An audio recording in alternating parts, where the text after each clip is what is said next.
freezing. It's freezing out here. Ooh. I don't mind fishing in the winter. I don't mind. You can catch fish in the winter, but it would be a lot nicer to be someplace warmer. Warmer.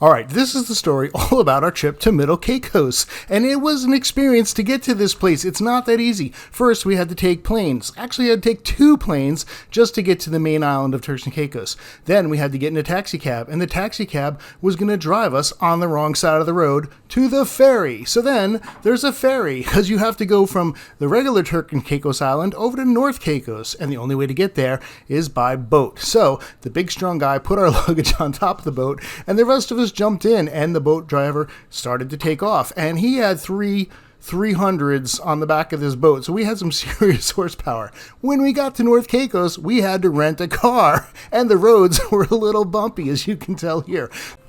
So 2 planes, a taxi, a ferry, and then a 40-minute drive to Dragon Cay Resort. And it's not really a resort. It's this little shack right here. Very small little 1-bedroom. Actually, it's a studio, but it did come with a vacation cat, which was really cool. He was sitting there waiting for us, and he enjoyed having some food that we gave him. Matter of fact, he ate a lot. Breakfast, first breakfast, second breakfast. He had no problem coming right in, so good for him. Once we got settled, it was time to go fishing.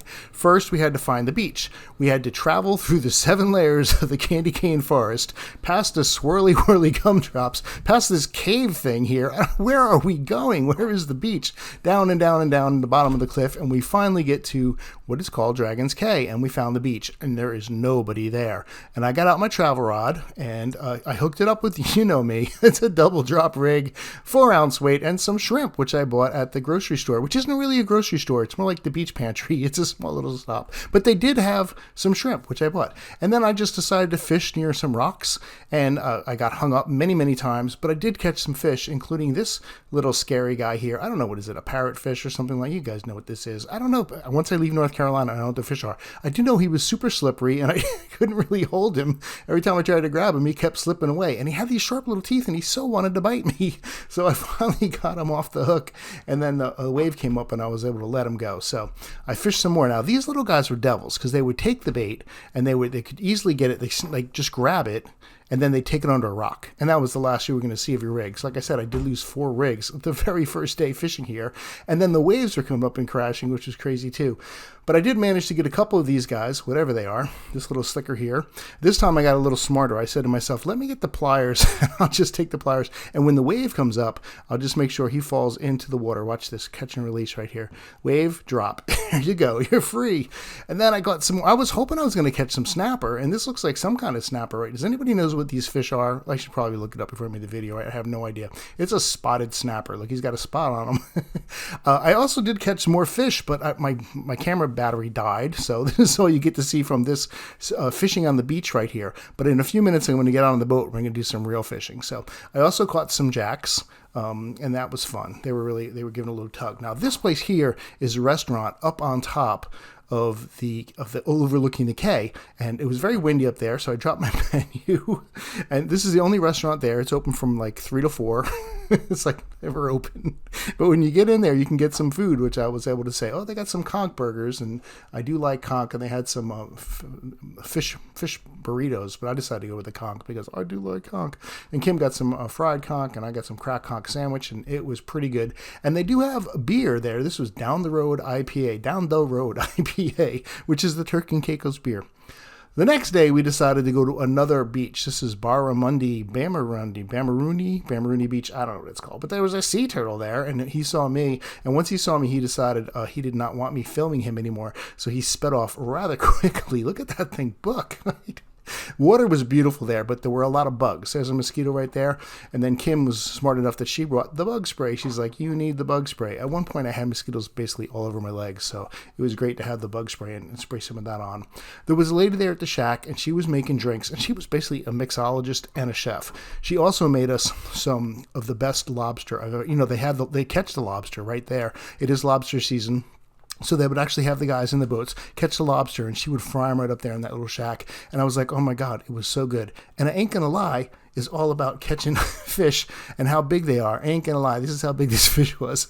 So we finally get on the boat and we're like gonna go fishing, and Kim lands the first fish and she starts reeling it in, and the guy was kind of making fun of her a little bit, and she was getting upset. She's like, because she missed the first one, and he was like, I thought you knew how to fish. And she's like, I know how to fish. But she made it up. She made it up because she got this guy on the boat right here. First fish, got the skunk off the boat.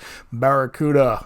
No, I'm not a fan. I'm not eating barracuda. I know a lot of people, there's some catch, cook, clean barracuda. I'm not eating barracuda. I don't care what you say. But this is Captain D right here. And Captain D is like, I'm going to throw it in the cooler and we'll keep it. Once Kim got her first fish, she decided to go read her book, and she left it up to me to do the rest. So I ended up getting one on the reel. And we were fishing with ballyhoo on one and actually a lure on the other. And this was the ballyhoo side. And I got myself a barracuda. They're fun to catch. They're big, and they're going into the cooler there, but not for me. This guy's going to give them to the, as he said, the elderly people there on the island he would give them to. So I thought that was nice. Then I got a hit on the lure, and I was like, this feels like a good fish. This is nice and heavy. And I started pulling it in, and it was a big, fat mutton snapper, which I've never had mutton snapper. This is my first mutton snapper. Pretty excited about it. I've caught some mangrove snapper in Florida before, but look at the size of this guy. I was like, yes. And before we left, Captain D did a nice demonstration of how sharp barracuda teeth are by cutting a piece of line on the barracuda's teeth. Let's cook the other fish. I'm working with the limited things that I have. What's this here? I'm not sure that's how that goes. Seriously, dude, I'm doing what I can. All right, what's going to happen here? What do we got? I got tomatoes, red onion, green pepper, yellow pepper. And that's going into the Olive oil.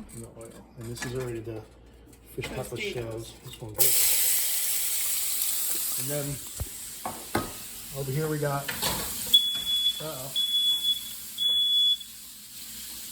now it's screwed. I found it. It's up here. Right. I have that momentarily taken care of, but I can't promise it's not going to happen again. There's no vent or anything in here. No, it was not. Limited. We're in the middle of freaking nowhere, Ian. Well, I think we have peppers. There's no seasoning on it? Not yet. Why?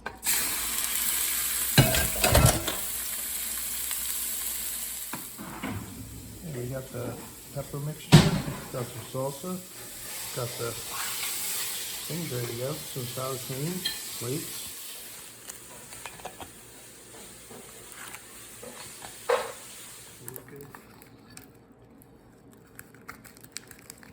The toasted little guy doesn't roll so good.